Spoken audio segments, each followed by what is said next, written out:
મિત્રો મોબાઈલ પાણીમાં પડી જાય તો એના માટે શું કરવું? એકનું સજેશન છે કે પાણીમાં પડ્યો હોય ને તો પાણી સુકવવા માટે અહીં કે તાપણું કર્યું હતું ને પાછો ભડકો કરી અને તપી નાખી. પછી બીજાનું સજેશન એવું છે આ મારા મોટા ભાઈનું કે આપણે ફોનને ચાર્જિંગમાં મૂકી દઈએ. અને વિશાલનું સજેશન એવું છે કે શું કરવાનું ફોનને ચોખામાં મૂકી દેવાનું. ચોખામાં તો અમે કીધું તમારું નથી, તમારું તો ભડકાવાનું હતું. હા. અને અમાર ભાભીનું સજેશન એવું છે કે હેર ડ્રાયર માર દઈ અને હેર ડ્રાયર ને લઈ મહેનત તો જો કરે ઈ પણ મારે અમે જાવું ન જામનગર છો એટલે રિપેરિંગ માં પહેલા પછી તમને બધાને રખડાવું એ મારે હોતે એમને એના બેના ફોન ધોઈ લીધા નથી મારો હું લેવાનો ધોઈ દીધો કેવું કર્યું મારે રે ભાભીએ જો. પણ એમ ને તારા ફોન ધોઈને શું છે એક ને જો અંદર ગયા ફોન સાફ કરવા એમને તો ભેગો ભેગ ધોવાઈ જાત ને એમ એ હારું ને ધોવાય દરિયામાં ખારું પાણી હતું. પણ આમ જો અમાર સ્પીકર માં ને ચાર્જિંગ ની પ્લેન માં ને એમાં બધે ધૂળ જામી ગઈ હતી કોદળોત નીકળી જાત. ભાઈને પૂછજે ભાઈને આ કરે કયો એ હારું કહેવાય નદીમાં ધોવાય ફોન. આ પીન જાન જો લ્યો હા નદીમાં ન ધોવાય ખારું પાણી હોય એમાં.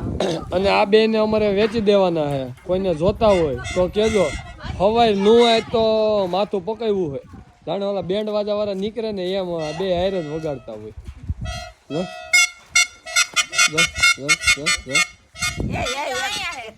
એક હજી અમારા ત્રીજો અહીંયા છે જો ઈ ડિસ્કો કરવા વાળો છે જો લાડવો ખાવો છે તને આપણે ડિસ્કો હે તો હવે ફોન નું થાય હું હું ઈ પૂછું એ મિત્રો કોમેન્ટ ફટાફટ કરવા માંડો અને શેર કરો એટલે મને ખબર પડે કે અમાર ફોન આ પાણી પડી ગયા નું કરવું શું. અને હારી એવી દુકાન હોય તો રિપેર કરાવવાની ખબર પડે જામનગરમાં. જામનગરમાં કોઈને દુકાન ઓળખીતી હોય સારી એવી ભાઈ ટૂંકમાં રિપેર કરવાવાળા તો ફટાફટ કહેવાય તો ફટાફટ રિપેર કરે. ભાઈ આ કઈક નવું લઈને આવ્યા કાઈ નહીં કાનમાં મેલ કાઢું ત્યાં એટલે કાનમાં તમે ડૂબી ગયા હતા ત્યાં કુંજ ને હાલે કુંજ અહીંયા બસ સાંભળો ઈ ભાઈ પડી ગયા જે ભાઈએ કાઢી દીધો ને એને આમાં ડકોરીને ધોઈ દીધો ફોન કે નીચે કાદવમાં ધીમે બે બાજુ તો વધારે પાણી કરી ગયું એમ ને. એટલે બિચારા ભાઈ કાઢી દીધો તો એમ કે આ કેટલું કોઈ પાણી ઊંડું હોય. આ કોઈ ઉત્તરાયણ જેવું કઈ છે જ નહીં જો તડકે બેસી ગયા છે હો ના ફોન લઈ હા અમે કઈ ક્યાં ફોન છે તો અમે ધોયા નહીં આ આવ્યા જો બીજા રોવા માંડ્યા તા બિચારા કાઈ ન ધોવાણી. પણ રોવા જ માંડ્યા ને હજી અઠવાડિયું થયું ફોન લીધો એનો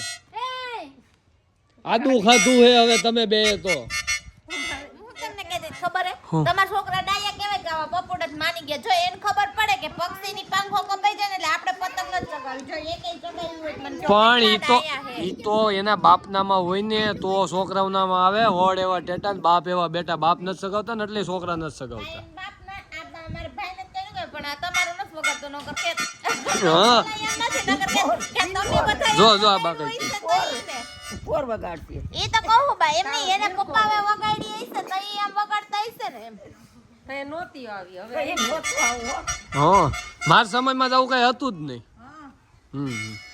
એય એટલે વિચાર નું કે એમ થાય કે મારા સમયમાં નહોતું મારો છોકરો નહીં વગાડે ના ઈ નહીં જ વગાડે હા માથું ભાંગશે કોકનું છે તારું તો પેલા તારું તો પેલા જીભડારો જતો જતો જતો ઓય હારી મોબાઈલ ની દુકાન કોમેન્ટ મારો હજી તમે શું કરો હો તમારે ધોઈ ફોન ધોઈ વયો જો ખીજડીયામાં ધોવાય છે એક જગ્યાએ મીઠા પાણીમાં